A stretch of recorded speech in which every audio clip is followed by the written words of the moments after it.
Hey everyone, this is the video for Treasure Island lesson 10 already. Oh my gosh, already lesson 10. So this is going to be a pretty quick lesson. Just some vocab words to go over, a chapter to read, and some comprehension questions on some workbook pages. So that's it. The lesson technically begins on workbook page 87. So it's the spelling assessment, so like your spelling test. So since we're not really, in class and able to do this, it's not like on the video I'm not gonna sit here and like call out each spelling word and have you spell it because, how do I know you don't have the list right next to you and stuff, right? Not that I don't trust you guys, I do, but there's just no way to make it fair for everyone, especially, people at home who don't have internet who can't watch these YouTube videos. So, like I've mentioned before, we're not really doing the spelling tests, the spelling assessment. But if you have been practicing the words just for your own practice and you would like to still do this, you can definitely do it. Have a parent or a sibling or somebody at your house call out the words. So give them a list of the spelling words, which are somewhere back here in previous lessons, and give them a list of the words. It's actually on a previous page, so 85. You can just tear that out and give that to them, and they can call out each word for you, and you can try to spell them your best on these lines on page 87. So that's up to you. If you would like to do that, you can. It's optional. We have not been really focusing on the spelling because it's really hard to do from home fairly. So that's that. If you would like to do that, you can pause the video now and do it, or do it at the end. Up to you. But for now, we're going to go over the vocab words for our next chapter. The chapter is called Shiver Me Timbers, which is really funny. It's just like a pirate saying, like old school pirate saying. It's kind of funny, Shiver Me Timbers. And there's only 5 vocab words, so that's cool. So I'm going to zoom in a little, and let's go over these. Okay. First word is lash, and that's not like lash like your eyelashes. It's a verb. So lash is an action, something you would do. It means to tie down with rope or cord. So if you tied something down, you're lashing it to like the deck or something like that, okay? Next word is pretext. That is a noun. Noun. Why did I add a D? Noun. A pretend reason given to hide one's true reason for doing something. So it's basically a lie. Pretend reason to hide somebody's true reason for doing something. So pretext, a synonym for that would be a lie. Next word is treachery, and that's a noun. It means a betrayal. So if somebody betrays you. It's an act of hurting someone who trusts you. So say like you and a friend are playing recess and you say, like, I will never, ever go on the swings without you. But then next recess you do go on the swings without your friend. You have betrayed that person, so that was treachery. That's like not a very serious example, but oh well. Next word, unison. That's a noun. Unison is an agreement. It's the same way at the same time. So like if you say something in unison, that's like people saying stuff at the same time. But it can also mean an agreement. Right. This does not mean like correct, like you are right. This one is a verb. This meaning of the word is a verb. So it means to correct something or to put it in an upright position. So like if my pen was sitting here like this, I would write my pen by sitting it up, okay? Not a great example. Like this is not like the way pens normally go, but I have a water bottle right here, but I don't really want to tip it over on my workbook because it doesn't have a very good lid. So if you put something in an upright position, you're writing it. Okay. All right. So those are our only vocab words. Let's start our chapter. Okay, it is chapter 7. Shiver Me Timbers, and it begins on page 62. I'm just gonna get started because it's kind of a long chapter. And let's not make this video 40 minutes like some of the recent ones have been. Sorry about that. Okay, page 62. Remember we left Jim, he had finally gotten back onto the Hispaniola, and he found 2 pirates. He found one that looked pretty dead, and then Israel Hands, who was almost dead. And Israel was like, hey, help me. And that's where we left off. Okay. I left Israel Hands on deck, and with no time to lose, went to inspect the ship's cabin. It was a scene of mass confusion. The pirates had ransacked the ship and opened every chest in search of the map. So remember, they don't have the real treasure map yet. They only have the fake one. Captain Smollett duplicated it, and he must have hidden the real one very well or taken it with him, because the pirates destroyed the ship looking for it. My mouth was parched and dry. I found some water and drank it, gulping and spluttering in the process. I also took some on deck for Hands. Israel Hands. Mr. Hands, I said, I'm taking possession of this ship. From now on, I am your captain. Okay, so remember, Jim is like a kid. I'm thinking he's probably around your guys' age. Maybe he's like 10 to 12 years old. I don't know. It doesn't really say, but that's just kind of what I'm picturing. So it's kind of funny. He's sitting there telling this pirate, Israel Hands, from now on, I'm your captain. Oh, Jim. He looked at me sourly, but said nothing. I gave him a sip of water and set the cup to one side. Then I took down the Jolly Roger. The flag, right? The pirate flag? God save the king, I shouted. That was it's like a British thing to say, God save the king, like the King of England. Because he's taking down the pirate flag, he's probably going to put up the British flag. Hands watched me slyly, with his chin on his chest. At last, he spoke. And on this page, just look at his face. And his face. Oh my goodness. Okay, so anyway, that's just Jim taking down the pirate flag. I think this one's Israel Hands, and that guy looks slightly more dead than him, so I think that's the dead pirate. Okay, page 64. That was funny. Well, Captain Hawkins, he groaned, I reckon you'll want to get ashore, so suppose we talk. This man, he said, nodding feebly at the body on the deck, this man and me got the ship ready to sail back home. Who's to sail her now? You're not a sailor, and I reckon unless I give you a hint, you ain't the man for the job. Now, look here. We need to join forces. Get me a scarf and help me tie up this wound, and then I'll tell you how to sail her. I agreed to work with him, at least for the time being. I lashed the wheel in place and went below to get a handkerchief. I returned to the deck and helped Hands bind up the wound in his thigh.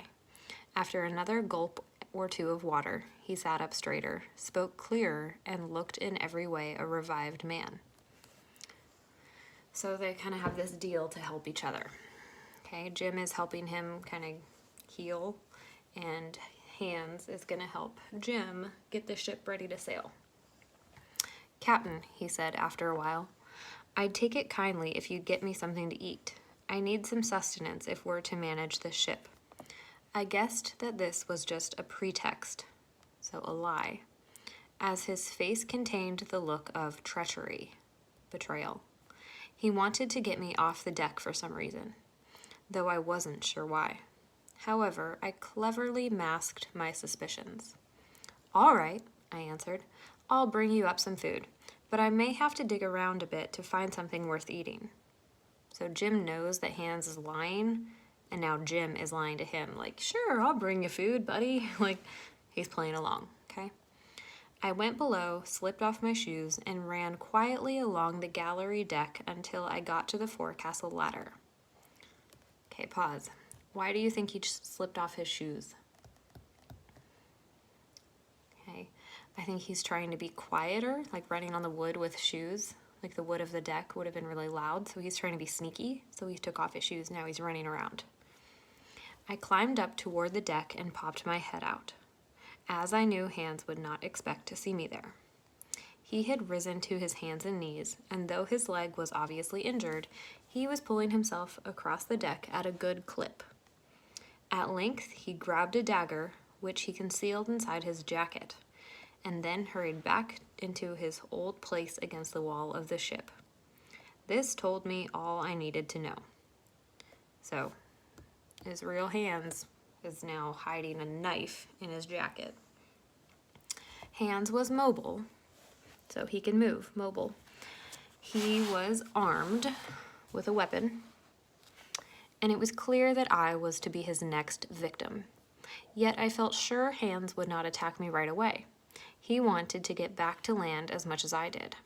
Therefore, he would wait until the ship was safely at anchor.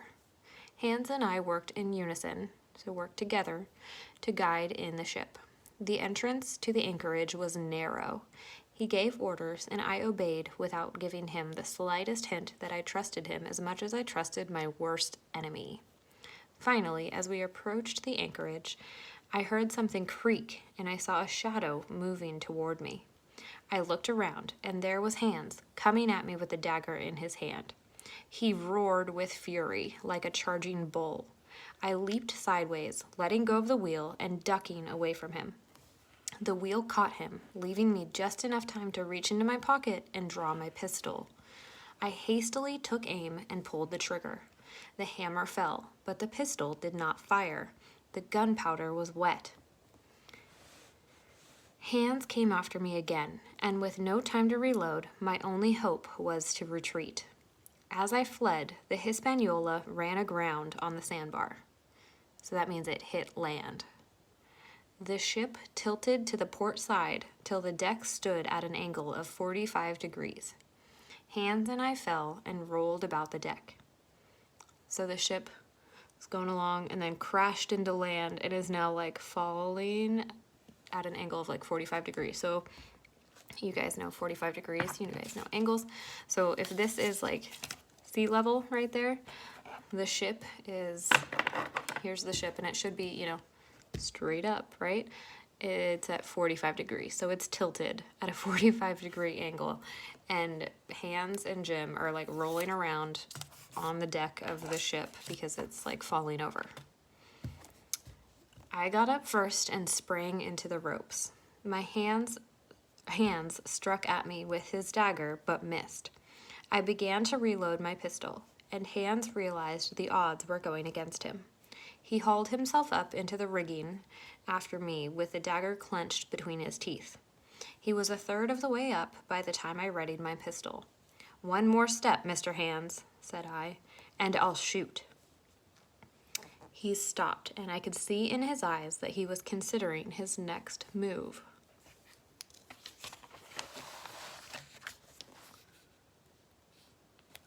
There's a full-page picture over here. Kind of gives away what happens next. Okay, page 67. "Jim," he said, taking the dagger from his mouth, "I'd have had you if the ship hadn't run aground. I reckon I'll have to give up." As he spoke these words, he lurched forward. Then something sang through the air like an arrow. I felt a sharp pain and looked to my left. Hands had thrown the dagger, and it had pierced my left shoulder. Without thinking, I fired my pistol.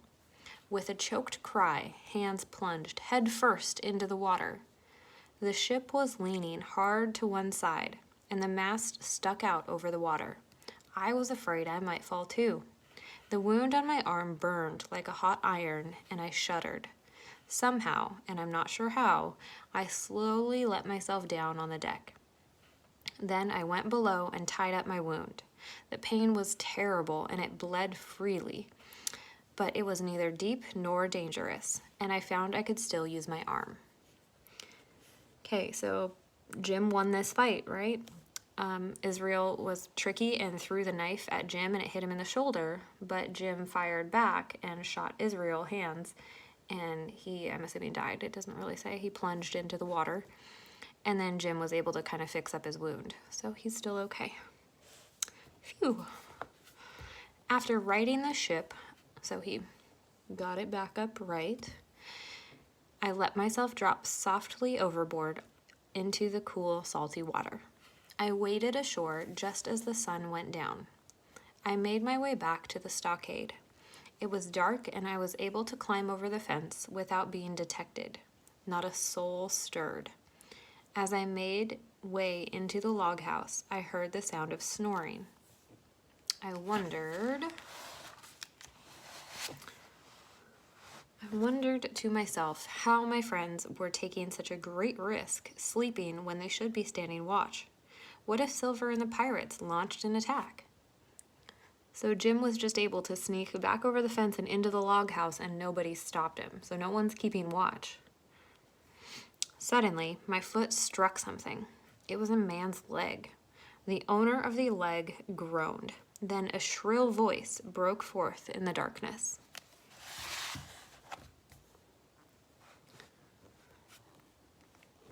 Pieces of 8, pieces of 8. It was Silver's parrot, Captain Flint.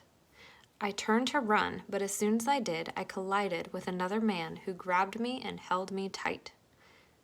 So, make an inference, guys. If the parrot is inside the cabin, who do you think is in the cabin?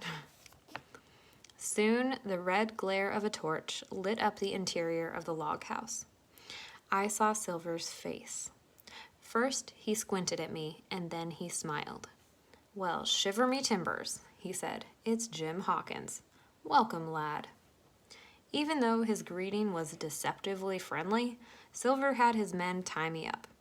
I counted that he had 5 men left, but one of them was ghostly pale with a blood-stained bandage around his head, so I figured he would not be able to put up much of a fight. I could not imagine how these 6 buccaneers could have driven my friends out of the stockade. Silver lit a pipe and patted me on the back. "I knew you were smart, Hawkins," he said. "You're a lad of spirit, too. I always said you should get a share of the treasure yourself, and now I'm afraid you've got no choice but to side with us. Captain Smollett won't have you back, and even the doctor has turned against you. Ungrateful scamp. That's what he called you. No, you can't go back to your own lot now, for they won't have you. You'll have to join with Captain Silver." So, what do you think? Do you think Long John Silver's telling the truth? Do you think Captain Smollett and the doctor really don't want Jim back? From this exchange, I learned that my friends were still alive. As for what Silver said about my friends being angry with me, I confess I partly believed him.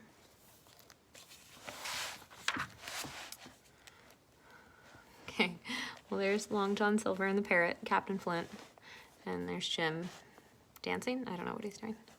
Just joking, he's not really dancing. "Well," I said, "if you were forcing me to choose sides, I have a right to know why you're here and where my friends are." "Well, Mr. Hawkins," Silver began, "yesterday morning Dr. Livesey came to see us with a flag of truce.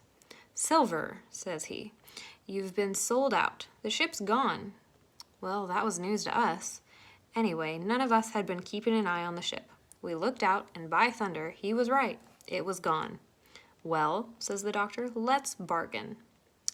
We bargained, him and I, and here we are. We've got the log house, supplies, and some firewood, and a landing boat. As for them, they've gone, and I don't know to where." "Jim," he went on, "in case you're thinking that maybe you was included in the deal I made with the doctor, well, think again. I asked him, 'How many are you?' And he told me 4. 'What about the boy?' says I. And he says, 'Don't know where he is and don't much care.' 'Well,' I said, 'let the worst come, but there's a thing or two I have to tell you. You're in a bad way, you've lost the ship, and you haven't got the treasure. You've lost most of your men to boot. Your whole business has gone to wreck. And if you want to know who did it, I'm the one. I was in the apple barrel the night we sighted land, and I heard you talking with the others. I heard every word you said, and told my friends before the hour was out. As for the Hispaniola, it was I who cut her loose, and it was I who killed the men you had left aboard, and it was I who anchored her where you'll never see her more. Kill me, if you please, or spare me, but one thing I'll say, and no more. If you spare me, bygones are bygones." So that means, like, Don't kill me, and we're good. And when you're in court for piracy, I'll save you if I can. You choose. Kill me and do yourself no good, or spare me and keep a witness to save yourself from the fate of a judge and jury. Good speech, Jim. I'm guessing that's what the picture was over here, him giving his little speech. Pretty intense for a kid. At last I stopped. I was out of breath. Not a man moved. The pirates sat staring at me. Well, well, said Silver with a curious accent. That's a mighty fine speech. I could not decide if he was laughing at me or if he was impressed by my apparent courage. Not sure yet either. It was a good speech. So Jim says, Silver, you've got two options. You can kill me, and then you're basically in trouble, right? You're screwed. Or you can spare me, don't kill me, and when we make it back to England and you're in court for being a bad pirate, I can be your witness and say like, oh, well, you know, at least you let me live. And then, you know, maybe Silver wouldn't die. Okay, at the bottom down here, there are some pictures and captions for the different weapons. So there's what a pistol would have looked like back then. This is a little dagger. That's the thing that Israel hands had. And that would probably be like this long. Like it would probably be like the length of the book. They're pretty small. And this is that cutlass sword. We looked up a picture of that in a previous lesson.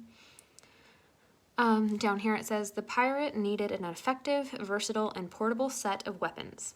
Favorites among Captain Smollet's crew were the pistol, a small gun that could be handled easily and shot from either hand, and the cutlass, a stout sword, often with a curved blade. A small pointed dagger was Israel Hand's weapon of choice. These weapons allowed seafaring men to move quickly about the deck in combat. So it just talks a little bit about the various weapons people back then would have used and are talked about in this story. So that's where I'm putting in my bookmark. That was the end of the chapter. There's only a couple more. All right, so I'm gonna close, well, you actually wanna keep it open. Let's see, chapter ends on 71, begins on 62. Okay, so back in our workbooks, after the vocabulary page, on page 91 are our comprehension questions. So, Shiver Me Timbers was chapter 7, pages 62 through 71. All right, so you'll want to keep your reader open to those pages or have it ready because you have a couple pages of comprehension questions to answer. So some of them have the part where you have to cite what page you found your answer on, and then others do not. Like number 1 does not ask for a page number. There are only 6 questions. I guess it's just this page and the back of it.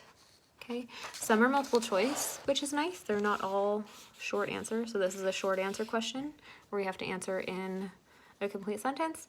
Some of them are just multiple choice. Okay, but you still have to find page numbers for the answers on this one. All right, so page 91, on the back is 92, and that's just continuing the comprehension questions. And that's it for this whole lesson. So do a good job on these 6 questions. I'll be curious to check out your answers. See you in the next video for lesson 11. Bye, guys.